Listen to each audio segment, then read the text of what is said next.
And now, it is time for the Royal Rumble match. Now in this match, the two superstars that drew number 1 and number 2 will start. Other superstars will join in the order that they drew. This continues until all 30 superstars have entered the ring. Now the only way to be eliminated is to be thrown over the top rope, with both feet landing on the floor. The last man in the ring will be declared the winner of the Royal Rumble and will advance to the main event of WrestleMania.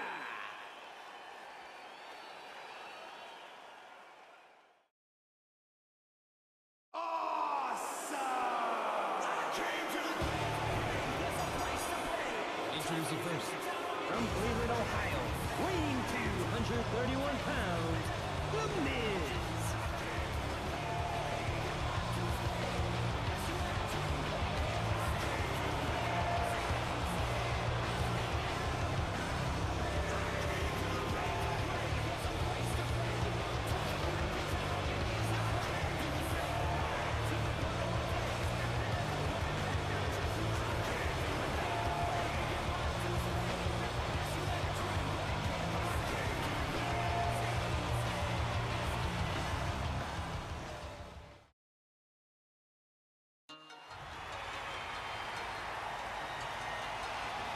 Introducing the individual who drew number 2, from Hawaii, weighing 237 pounds, Ricky the Dragon Steamboat.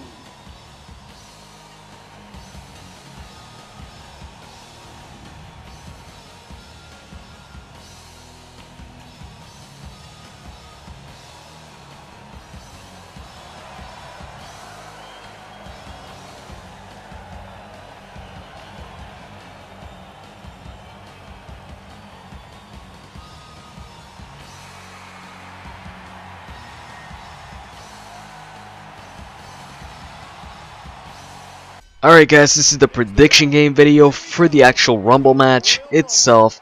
What you see on your screen is The Miz versus Ricky the Dragon Steamboat. I tried to kind of replicate what you would see on WWE TV. Now keep in mind, all 28 of the guys you see in this match, or maybe a bit less, are CPU controlled. So I only controlled in this match The Miz, Rey Mysterio maybe, and Yoshitatsu, I don't know, somebody else, and Chris Jericho, my pick for the Rumble. Now keep in mind, even though I picked Chris Jericho and I think Chris Jericho is going to win the Rumble, I can actually see other people winning the Rumble as well. It's just that Chris Jericho is my number 1 pick. Chris Jericho is the one I think that has the most chance of winning it.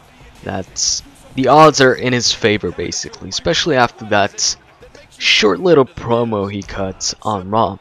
These past few weeks, ever since Jericho made his return, we don't know, like, is he a heel, is he a face? Most likely a heel, but, like, what was the meaning of the end of the world and all that stuff, and all those promos, and the girl in the promos, and what's the meaning of those promos? He just came out, pointed to the crowd and all that stuff for a couple of weeks, cried, laughed, all that stuff, but we haven't gotten an explanation. But looks like we should be getting one at the Rumble, or if not, if he wins the Rumble, maybe we're gonna get an explanation the night after the Rumble on Raw, which is what I think is going to happen. I think Jericho's gonna win the Rumble match, and then he's gonna talk an actual promo, not a couple of words, an actual promo that lasts, at least 5 minutes of Jericho talking on Raw the next night, maybe explaining his action, explaining why he came back or something like that. What I think and what a lot of people think is that Jericho's coming back to go after CM Punk, since CM Punk's claiming to be the best in the world, and Jericho's been claiming to be the best in the world since what, 08? I'm pretty sure it's 08, maybe 07. Nah, it's 08, right? So you know, both him and CM Punk have been claiming that. And just recently on www.com, Daniel Bryan in an interview said CM Punk and Chris Jericho are claiming that they're the best in the world, but people have been calling him the best in the world since '05, and that's true. But at the same time, around '05, Daniel Bryan was in ROH. You know, he wasn't on TV competing in the WWE. You know, basically the top dog, the best, the top wrestling company out there. And I don't know why I'm even talking about Daniel Bryan here. It's about the Royal Rumble winner. So Chris Jericho, yeah, I'm not picking him, but there's some other guys I can see winning. Here, I'll actually list them right away. I can see Sheamus maybe winning. I can see Wade Barrett maybe winning. I can also see, I don't know if I could say Orton. I mean, you know, Orton's always gonna be Orton. You know, one of the top guys on SmackDown, on Raw, and just the entire company. You know, in general. Randy Orton is a top star, but also, you know, you gotta keep in mind this year's Rumble. They say anybody can, you know, enter the Rumble. Anybody. So that means Dolph Ziggler could enter, Kane, CM Punk. If you know, I mean, they did say anybody. At least Matt Striker did on commentary, something like that. So you know, the interesting to see an actual champion, a world champion, enter the Rumble, but that at the same time maybe that would devalue the title. You look back at one of the Rumbles when the ECW Championship was there. Chavo Guerrero was the champion at that time. Yes, Chavo was a world champion. If you know, consider the ECW Championship, the WWE version of the ECW Championship or world title, which I think they did for a while. I don't know if it was still considered one when, you know, during the time Chavo, you know, was champion. But yeah, Chavo was the ECW champion. His music hits, you know, in the Rumble, and he comes out, and I think he gets eliminated pretty quickly, or gets eliminated by John Cena at some point. I think it was the same Rumble where John Cena came back, so I think that's the maybe '08 Rumble. I'm not too sure, but I'm pretty sure it's '08. And yeah, that kind of devalued the title. I mean, ECW champion, one of the 3 world champions, because back then the Rumble winner could pick between the WWE Championship, the World Heavyweight Championship, or the ECW Championship. So it's kind of weird that one of those champions was actually competing in the Rumble. If the ECW champion was competing in the Rumble, then why not the World Champion too? Or the WWE champion? Simple answer, the ECW Championship wasn't worth, you know, as much. Wasn't, I guess, a top, as top of a title as the World Heavyweight Championship and the WWE Championship, of course. But yeah, but I actually remember at some point, I think it was, yeah, the '07 Rumble where Taker won.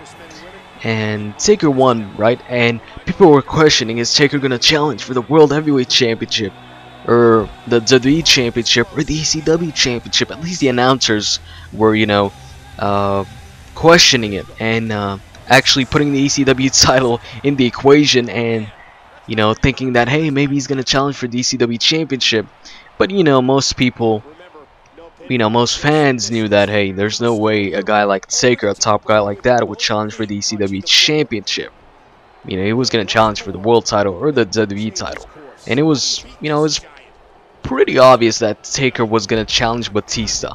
It was, you know, they'd never had a feud before, so it was the most logical feud. Batista was on a roll. He was a world champion, top face on SmackDown. You had Taker, the top face on SmackDown too at the time. So, you know, it made for a good match. And I think the ECW champion back then was Bobby Lashley, and they kind of tried to make the fans think that, hey, maybe Taker could challenge for the ECW championship after all. So they made Taker appear on SmackDown, where he, I don't know if he just stared down Batista or attacked him. Then they made him appear on Raw, where he stared down John Cena or something like that too. And then he appeared on ECW too, staring down Bobby Lashley. Now, I got way off topic here, so I'm going to go back to the actual topic on hand, the Rumble, and the guys that I think could win. Sheamus. If Sheamus wins the Elimination Chamber, then At the Elimination Chamber, Randy could win the World Heavyweight Championship, and they could have Sheamus, the top face of SmackDown at the moment, and Randy Orton, the other top face of SmackDown at the moment, face off. And that would be, I guess, a top face. You know, the two top faces of the brand facing off at Mania. You could also have Wade Barrett winning. Wade Barrett wins the Rumble, and at the Elimination Chamber, Randy could win the World Heavyweight Championship off of, you know, Daniel Bryan. And then Wade Barrett defends his championship. I mean, Randy Orton defends his championship against Wade Barrett to finish off their feud at WrestleMania. You could also have, who else did I say could win? Oh yeah, Orton. You could have Orton win the Rumble, and Wade Barrett wins the championship off of Daniel Bryan at the Elimination Chamber, so they can finish off their feud yet again at WrestleMania. Or, you know, Daniel Bryan could retain his championship at the Elimination Chamber and face Randy Orton or whatever. But the most likely scenario for, you know, what I think is gonna happen really is Chris Jericho wins the Rumble and faces off CM Punk. As simple as that. But you know, there's so many people that are like, oh, you know, who's gonna win the Rumble and challenge Daniel Bryan at WrestleMania? But you guys are forgetting that, you know, there's still the Elimination Chamber.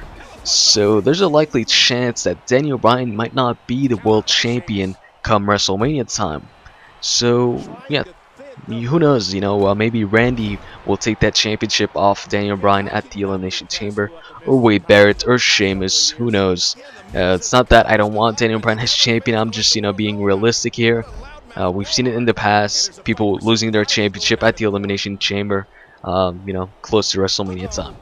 So that's it, guys, for the prediction game videos. Hope you enjoyed them. I'll post up the other parts for this match. And yeah, if you enjoy this video, please guys click the like button. I'm trying to make this the biggest prediction game video yet. I know I set a goal for 50 likes for the official prediction game video. I'm gonna set a goal for this one for 20 likes. I'm sure we can do that. That's a lot less than 50. So I really appreciate it if you click that button. And yeah, join the Facebook fan page if you haven't already, and I'll be posting up live coverage using the D12 gameplay as always. I'm out. See ya.